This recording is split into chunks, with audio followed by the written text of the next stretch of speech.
पिछले एपिसोड में सियाओजी और बेई के बीच में फाइट होने लगा था, जहां सियाओजी भी बेई के ऊपर अपने पावर का यूज करके अटैक करने के लिए रेडी हो गया था। तब इसे देख युहाव कहता है कि सियाओजी को अंडर एस्टिमेट मत करो, क्योंकि वह भी बेई से कोई कम नहीं है। वहीं उधर हम देखता है कि सियाओजी ने अपने पावर को एक्टिवेट कर लिया था और अब इसका यूज करके वो बेई के ऊपर अटैक करने के लिए रेडी हो जाता है। लेकिन इसके बाद भी हम देखता है कि बेई इसका सामना करने के लिए रेडी था। तभी युहाव कहने लगता है कि जजमेंट स्वॉर्ड के पावर ने सियाओजी के डोमेन को और ज्यादा कंप्लीट कर दिया और इसीलिए इसका पावर पहले से काफी बढ़ गई है। वहीं उधर हम देखता है कि सियाओजी ने बेई के ऊपर अटैक करना शुरू कर दिया था, जहां हम देखता है कि वो बेई के ऊपर थोड़ा सा भारी पड़ने लगता है और इसीलिए इसने बेई के बाजू के ऊपर कट भी लगा दिया था। तभी इसी बीच हम देखता है कि बेई भी अपने पावर का यूज करके इस पर अटैक करने की कोशिश करता है, लेकिन फिर भी सियाओजी ने अपने आप को बहुत ही आसानी से बचा लिया था और वो फिर से अपने पावर का यूज करके बेई पर अटैक कर देता है। लेकिन हम देखता है कि बेई भी इतना आसानी से इसके सामने हार मानने वाला नहीं होता और वो भी किसी तरह से सियाओजी के अटैक को रोकने लगता है। लेकिन वही उधर हम देखता है कि सियाओजी के पावर को देख सभी हैरान होने लगते हैं, क्योंकि धीरे धीरे उसकी पावर बढ़ती जा रही थी और इसीलिए इनको लगता है कि शायद वो बेई को हरा देगा। लेकिन वही बेई ने भी अपना और ज्यादा पावर का यूज करके अटैक करने का डिसाइड कर लिया था। इसीलिए हम देखता है कि वो अपने light Holi dragon purification overload thunder वाले पावर को एक्टिवेट कर लेता है, जिसका वजह से हम देखता है कि उसके पावर काफी बढ़ गई थी और अब इसका यूज करके वो सियाओजी पर अटैक करने के लिए चला जाता है। लेकिन वही हम देखता है कि सियाओजी को अभी भी इसके बारे में कोई चिंता नहीं होती, इसीलिए उसने भी तुरंत अपने पावर को एक्टिवेट कर लिया था और फिर हम देखता है कि वो बेई का सामना करने के लिए रेडी हो जाता है। लेकिन वही उधर हम देखता है कि बेई भी इतना आसानी से हार मानने वाला नहीं होता, इसीलिए इन दोनों के पावर के बीच में यहाँ बहुत ही शानदार टक्कर होती है और फिर कुछ देर के बाद हम देखता है कि वे दोनों पूरी तरह से शांत हो गए थे। तभी सियाओजी बेई से कहता है कि मैं इसमें हार गया, क्योंकि जब मैं तुम्हारे डोमेन में गया था तो मेरे पास में 7 स्वॉर्ड थे, लेकिन तुम्हारा थंडर पावर ने उन सबको निकाल लिया। लेकिन तभी हम देखता है कि बेई भी सियाओजी की तारीफ करने लगता है और कहता है कि तुम तो सच में बहुत ही हम्बल हो, क्योंकि अगर तुम्हारा डोमेन पूरी तरह से कंप्लीट हो गया होता तो फिर वैसे कंडीशन में तुम्हारे पावर मुझसे भी ज्यादा होती। लेकिन अब हम देखता है कि सियाओजी इसमें कोई देरी नहीं करता और फिर कहता है कि मैं भी टैंक सेक्टर को ज्वाइन करने के लिए रेडी हूँ। तब इसकी ये बात सुनते ही सभी इस बात से काफी खुश हो गए थे और यह कहता है कि मैं तो यही सुनने के लिए वेट कर रहा था। वही उधर हम देखता है कि जैवेन भी इस बात से काफी खुश हो गया था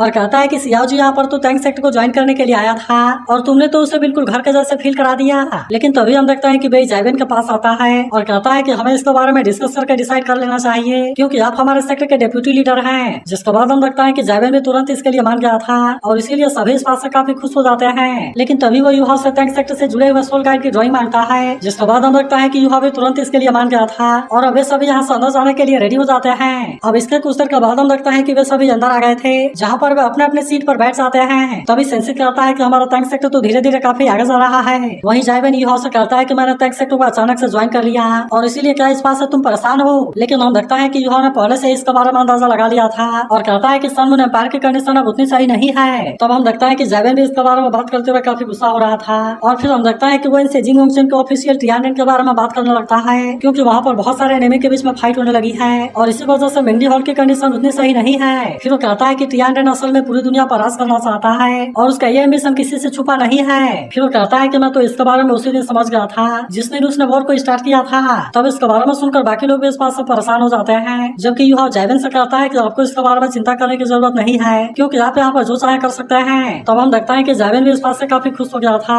और फिर कहता है कि सबसे पहले मुझे एक शांत जगह चाहिए जहाँ पर मैं सोल गाइड के बारे में आराम से रिसर्च कर सकूं। तब हम देखता है कि युहा भी तुरंत इसके लिए मान गया था और वो इसे टैंक सेक्टर के हिडन वेपन का ब्लूप्रिंट भी दे देता है। तब इसे देखते ही जैवेन कहता है कि ये तो सच में बहुत ही अमेजिंग है। इसके बाद हम देखता है कि जैवेन को रिसर्च करने के लिए भी बहुत अच्छी जगह मिल गई थी, इसीलिए अब उसे किसी बात की कोई परेशानी नहीं होती और हम देखता है कि वो सोल गाइड के बारे में आराम से रिसर्च करने लगता है। लेकिन हम देखता है कि जैवेन इसमें अकेले नहीं होता, बल्कि युहा भी इसमें उसकी बहुत अच्छे से हेल्प करता है। फिर हम देखता है कि युहा सारे डिजाइन को लेकर एल्डर के सामने आ गया था, जहाँ वो कहता है कि स्टूडेंट की एबिलिटी को कैसे जल्दी से जल्दी इंप्रूव करना है, इसके बारे में मेरे पास में एक सजेशन है। फिर वो कहता है कि मैं सोल मास्टर को सोल गाइड के बारे में बहुत ही अच्छे से समझाना होगा, ताकि वे भी सोल गाइड को अच्छे से यूज कर सकें और वे सोल गाइड के असली पावर को बाहर निकाल सकें। इसके बाद वो बताता है कि सोल गाइड को ऑपरेट करना पहले से काफी आसान हो गया है और इसके अलावा इसके पावर 1.5 गुना बढ़ गई है। तब इसमें डिकन कहती है मुझे पता है कि तुम क्या कहना चाहते हो, लेकिन फिर भी सोल मास्टर के लिए soul guide area external object है और इसीलिए अगर हम सच में पावरफुल बनना चाहते हैं तो फिर इसके लिए इंटरनल और एक्सटर्नल दोनों का ध्यान रखना होगा।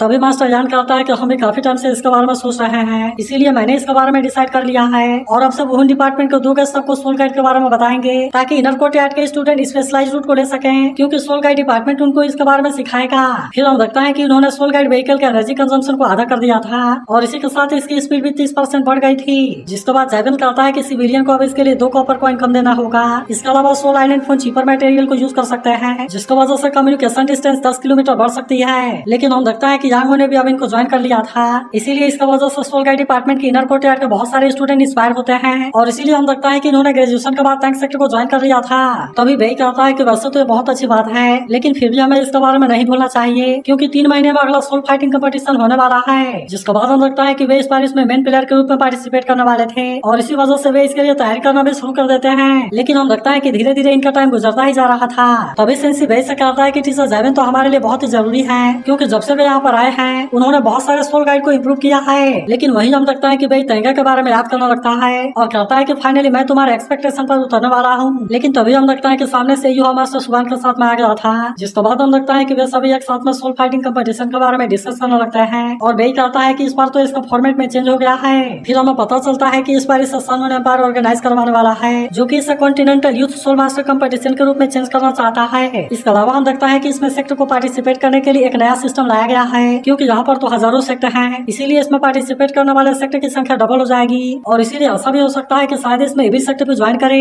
तब हम देखता है कि इस बात से बेई थोड़ा सा परेशान हो जाता है क्योंकि इसकी वजह से इनकी परेशानी बढ़ जाएगी। फिर वो मास्टर सुबान से कहता है कि आप चाहते हैं कि हम अपने ताकत को जितना जल्दी हो सके उतनी जल्दी इंप्रूव करें, लेकिन इस पर मास्टर सुबान कहता है कि मुझे तुम्हारे ऊपर पूरा यकीन है, इसीलिए चाहे इसमें कुछ भी क्यों ना हो जाए लेकिन मुझे पूरा यकीन है कि तुम इसमें ब्रेक थ्रू जरूर करोगे। फिर वो कहता है कि मैं केवल यही कहना चाहता हूँ कि सिस्टम में चेंज करने की वजह से थोड़ी सी परेशानी होगी जो कि असल में एकेडमी के लिए थोड़ी सी ट्रिकी है और इसीलिए ये चीज तुम्हारे लिए कोई बुरी बात नहीं है। इसके बाद वो इसे कहता है कि तुम तो टैंक सेक्टर से बिलोंग करते हो, लेकिन यह सुनते ही सभी थोड़ा सा परेशान हो जाते हैं और काइतो कहता है कि आप चाहते हैं कि हम टैंक सेक्टर के बिहार पर फाइट करें, लेकिन फिर असल में कॉलेज के बारे में क्या होगा। तब इस पर मास्टर सुबान कहता है कि कॉलेज अपने एक नई टीम को भेजने वाला है, इसीलिए अगर तुम टैंक सेक्टर से हो तो क्या हुआ, लेकिन तुम तो लाइफ लॉन्ग सिलेक्ट 7 डेविल्स भी हो, इसीलिए कोई फर्क नहीं पड़ता कि तुम किस नाम से पार्टिसिपेट करते हो क्योंकि इसके बारे में तुम्हें जो भी रिजल्ट मिलेगा एकेडमी इस बात से काफी खुश होगा। तब इसके बारे में सुनकर सभी बे से इसके लिए मान जाने के लिए कहते हैं और अब इसीलिए हम लगता है कि बे भी इसके लिए मान गया था। इसके बाद वो मास्टर सुबान से कहता है कि हम टैंक सेक्टर के नाम पर फाइट करने के लिए रेडी हैं, लेकिन फिर भी मैं इस चीज के लिए सॉरी फील कर रहा हूँ और मैं मानता हूँ कि इस डिसीजन में मेरा स्वार्थ है, लेकिन फिर भी मैं उम्मीद करता हूँ कि टैंक सेक्टर अगर इसमें जीत जाए तो तेंगा इसे अपने आंखों से जरूर देखे।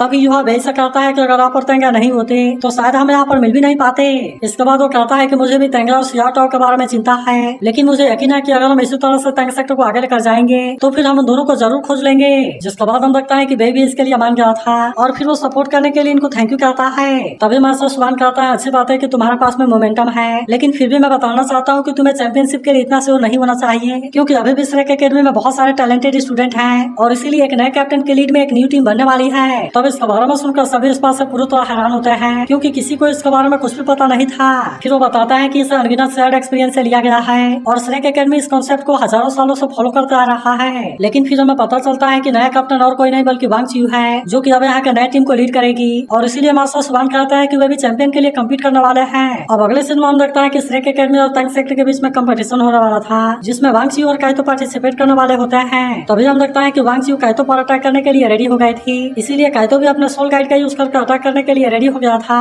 और वो वांग चियू के अटैक से अपने आप को बचा भी लेता है। लेकिन हम देखता है कि वांग चियू अभी भी इतना आसानी से मारने वाली नहीं होती और अब इसीलिए इन दोनों के बीच में बहुत शानदार तरीके से फाइट होने लगती है। लेकिन वही उधर हम देखता है कि काइतो भी इसमें पीछे हटने वाला नहीं होता, इसीलिए वो भी अपने सारे सोल कैनन का यूज करके इस पर अटैक करना शुरू कर देता है, जहां हम देखता है कि पूरा एरिया केवल बम से ही भर गया था। जिसके बाद हम देखता है कि बाकी सभी लोग भी इस बात से हैरान होने लगते हैं क्योंकि काइतो अभी भी यहाँ पर लगातार अटैक कर रहा था जबकि वही वांग चियू इसमें कहीं भी नजर नहीं आ रही थी। वही उधर हम देखता है कि सेंसी इस बात से काफी खुश हो गया था क्योंकि उसे लग रहा था कि काइतो ने इसमें वांग चियू को हरा दिया, मगर तभी हम देखता है कि वांग चियू को इसमें कुछ भी नहीं हुआ था और वो तुरंत ही फिर से काइतो पर अटैक करने के लिए आ जाती है। लेकिन अभी भी हम देखता है कि काइतो हार मानने वाला नहीं होता और इसीलिए वो फिर से वांग चियू पर अटैक करने के लिए उसे ट्रैक करने लगता है। लेकिन तभी अचानक से हम देखता है कि वांग चियू फिर से इस पर अटैक करने के लिए आ गई थी, इसीलिए काइतो भी इसे रोकने के लिए अपने बैरियर को एक्टिवेट करता है। लेकिन फिर भी हम देखता है कि इसे तोड़ना वांग चियू के लिए कोई बहुत बड़ी बात नहीं होती और इसीलिए वो इसमें काइतो को बहुत आसानी से हरा देती है। जिसके बाद हम देखता है कि काइतो भी इसमें अपनी हार मान लेता है और वही वांग चियू इसमें जीत गई थी। तब इसे देख इसकी एक प्लेयर कहती है कि कैप्टन तो बहुत पावरफुल है, लेकिन वही हम लगता है कि ये बात हुआ भी इनको बिल्कुल भी पसंद नहीं आती और इसीलिए वो गुस्से में इसकी तरफ देखने लगता है। वही काइतो भी कहता है कि नई टीम के कैप्टन तो सच में बहुत ही पावरफुल है, जबकि वही युवा कहता है कि वांग अभी पूरी तरह से रिकवर नहीं हुई है और इसीलिए वो अभी इसमें पार्टिसिपेट नहीं कर सकती। तभी हम देखता है कि सेंसी वांग चियू के साथ में फाइट करने के लिए जाने लगा था, लेकिन हम देखता है कि बे उसे रोक देता है और फिर वो कहता है कि तुम्हें अभी वांग चियू के ताकत के बारे में सीखना होगा। फिर हम देखता है कि युवा वांग चियू के साथ में फाइट करने के लिए आ गया था, जहाँ हम देखता है कि वांग चियू तुरंत इस पर अटैक करने के लिए रेडी हो जाती है। लेकिन हम देखता है कि युवा अपने आप को बचाने के लिए रेडी हो गया था, इसीलिए वांग चियू जैसे इस पर अटैक करने की कोशिश करती है हम देखता है कि युवा अपने आप को बहुत आसानी से बचा लेता है। तभी इसी बीच हम देखता है कि युवा मेंटल फ्लेम फ्यूजन का यूज करके इस पर अटैक करने की कोशिश करता है, लेकिन हम देखता है कि वांग चू ने इसे बहुत आसानी से रोक लिया था और इसीलिए यूहा इसका कुछ भी नहीं कर पाता। लेकिन तभी अचानक से हम देखता है कि वो अपना सोल सोल का भी यूज करके अटैक कर देता है, जहाँ पर कि वांग चू इसे रोकने में फेल हो गई थी, लेकिन फिर भी वो इसमें से बहुत ही ज्यादा अपने आप को आजाद करा लेती है और इसीलिए यूहा समझ जाता है कि इसका मेंटल रेजिस्टेंस बहुत ही हाई है। मगर अभी भी हम देखता है कि इन दोनों में से कोई भी हार मानने के लिए रेडी नहीं होता और इसीलिए इनके बीच में बहुत शानदार तरीके से फाइट होने लगती है। मगर वही हम देखता है कि यूहा अभी भी इतना आसानी से पीछे हटने वाला नहीं होता, इसीलिए वो स्नो गर्ल के आइस पावर का यूज करने के लिए रेडी हो जाता है, जहाँ हम देखता है कि सभी सदस्य काफी हैरान हो गए थे। वही हम देखता है कि यूहा ने अपने आइस पावर का यूज करके इस पर अटैक कर दिया था, जहाँ हम देखता है कि वांग चू ने भी अपने ड्रैगन वाले पावर का यूज करके इसे रोक लिया था, लेकिन फिर वो जैसे ही इस पर अटैक करने के लिए आती है, हम देखता है कि यूहा ने अपने आइस पावर से इसका हाथ को फ्रीज कर दिया था और अब वो अपने पावर का यूज करके इस पर अटैक करने वाला होता है, लेकिन फिर भी हम देखता है कि वो इसमें रुक जाता है, जिसके बाद वांग चू कहते हैं कि अगर तुम इस पर अटैक करते तो मैं कुछ भी नहीं कर पाती और इसीलिए मैं इसमें अपने हार मानने के लिए रेडी हूँ। अब इसीलिए हम देखता है कि यह कंपटीशन यहीं पर खत्म हो गया था और फिर वो अपने प्लेयर के साथ में ट्रेनिंग करने के लिए चली जाती है। तभी सेंसी कहता है कि मेरा ब्रदर तो वांग चू से एक कदम आगे है, लेकिन वही हम देखता है कि टियानमेंग भी अब जा गया था और कहता है कि मैं तो इतने टाइम से सो रहा हूँ और इसीलिए ऐसा लगता है कि इसके दौरान यहाँ पर बहुत सारी इंटरेस्टिंग चीजें हुई हैं, जिसके बाद हम देखता है कि यूहा भी इस बात से काफी खुश हो गया था और कहता है कि फाइनली तुम तो जाग गए और तुम तो पिछले 6 महीने से सो रहे थे। तभी टियानमेंग कहता है तुम्हें मत भूलो कि मैं 1 मिलियन साल का एम्परर हूँ, इसीलिए मैंने तो इसके बारे में पहले ही भाप लिया था और तुम्हें मुझे अपने सोल कॉन्ट्रैक्ट को ट्राई करने दो। लेकिन फिर वो कहता है कि मैंने तो अपना सोलिंग पहले तुम्हें दे दिया है और इसीलिए मेरे पास में कोई नया नहीं है। तब हम देखता है कि यूहा को इसके सेफ्टी के बारे में चिंता होने लगती है, लेकिन इस पर टियानमेंग कहता है कि मैं तो पहले से तुम्हारे साथ में मर्ज हो गया हूँ, इसीलिए तुम इसके बारे में कोई चिंता ना करो और तुम इसमें कामयाब जरूर होगे। जिसके बाद हम देखता है कि यूहा भी आखिरकार इसके बात मानने के लिए रेडी हो गया था और इसीलिए वो इसके साथ में सोल कॉन्ट्रैक्ट बनाने के लिए रेडी हो जाता है। फिर हम देखता है कि वो इसका प्रोसेस को भी स्टार्ट कर देता है और इसीलिए इसके सारे पावर एक एक करके एक्टिवेट होने लगी थी। तभी हम देखता है कि टियानमेंग के चारों तरफ कोई पावर जनरेट होने लगती है, इसीलिए टियानमेंग की बॉडी अब यहाँ से गायब होने लगी थी, जबकि वहीं हम देखता है कि अब इसके सोल की इमेज बनने लगती है। फिर हम देखता है कि यूहा इसमें कामयाब हो गया था और इसीलिए टियानमेंग भी इस बात से काफी खुश होता है। तभी वो कहने लगता है कि बिंग जब बाहर आएगी वह भी यूहा की सोल बन जाएगी, इसीलिए मैं फिर उसके साथ डेट पर जाऊंगा। लेकिन वहीं हम देखता है कि स्नो गर्ल भी इसे देखने के लिए बाहर आ गई थी और वो जैसे ही इसे टच करना चाहती है वो अपने आप को चेंज कर लेता है, जिसके बाद हम देखता है कि यूहा टियानमेंग को इसके बारे में बता देता है और कहता है कि ये मेरे लिए बहुत ही जरूरी है। लेकिन अब रात का समय हम देखता है कि यूहा वांग के साथ में होता है, जहाँ हम देखता है कि वो इसकी आंखें बंद करा के कहीं पर ला रहा था, लेकिन असल में वांग को भी इसके बारे में कोई अंदाजा नहीं होता और इसीलिए वो भी परेशान होती है कि आखिरकार वो इसे क्या दिखाना चाहता है। अब इस पर यूहा कहता है कि तुम्हें भी इसके बारे में जल्दी पता चलेगा। फिर हम देखता है कि वो इसे अपने साथ एक रूम में लेकर आ गया था और अब वो इसे अपनी आंखें खोलने के लिए कहता है। तब हम देखता है कि वांग जैसे ही अपनी आंखें खोलती है वहाँ पर टियानमेंग बिल्कुल उसके सामने होता है। फिर यूहा इसे बताता है कि ये मेरा सेकंड सोल है, जिसके बाद हम देखता है कि वांग भी इसे देखने के लिए इसके पास आती है और कहती है कि ये कितना क्यूट है। लेकिन तभी टियानमेंग कहता है कि मेरे पास में एक नई सोल एबिलिटी है और अब हम देखता है कि वो इसे इसके बारे में दिखाने के लिए भी रेडी हो गया था। तभी हम देखता है कि यहाँ पर कोई पावर जनरेट होने लगती है और फिर टियानमेंग बताता है कि लाइफ रिफ्लेक्शनशील है। फिर हमें पता चलता है कि हर तरह के फिजिकल और मेंटल अटैक को रिवर्स कर सकता है, लेकिन ये सोल गाइड वाला अटैक के सामने कुछ भी नहीं कर सकता है क्योंकि उसमें कोई भी लाइफ वाली पावर नहीं होती और इसीलिए अगर कोई भी अटैक लाइफ वाली चीज से आती है तो फिर वो इसके अटैक को पलट सकती है। तब इस पर यूहा कहता है कि ये तो बहुत ही अमेजिंग है। तभी हम देखता है कि स्नो गर्ल इस पर अटैक करने के लिए जाती है, लेकिन इससे कुछ नहीं होता। तभी टियानमेंग बताता है कि वो अपने जितना पावरफुल होगा उसका रिबाउंड इफेक्ट उतना ही खराब होगा। फिर वो बताता है कि अगर तुमने एक बार इसे यूज कर लिया तो फिर तुम इसे दोबारा 3 महीने के बाद यूज कर सकते हो। लेकिन फिर वो कहता है कि जैसे तुम्हारा सोल पावर की लेवल बढ़ती जाएगी तब इसका रिकवरी टाइम भी उतना ही कम होता जाएगा। तभी वांग कहने लगती है कि ये तो बहुत ही शानदार है, लेकिन तभी अचानक से हम देखता है कि उसे कुछ होने लगता है और इसीलिए वो यहाँ पर बेहोश होकर नीचे गिर जाती है। तब इसका वजह से हम देखता है कि यूहा काफी परेशान हो गया था और उसे कुछ भी समझ में नहीं आता कि अचानक से इसे क्या हो गया। तो अगर एक्सप्लेनेशन अच्छी लगी हो तो इस वीडियो को लाइक और इस पर एक कमेंट जरूर करना और अगर आप इसके अगले एपिसोड के लिए एक्साइटेड हो तो इसके बारे में भी जरूर बताना।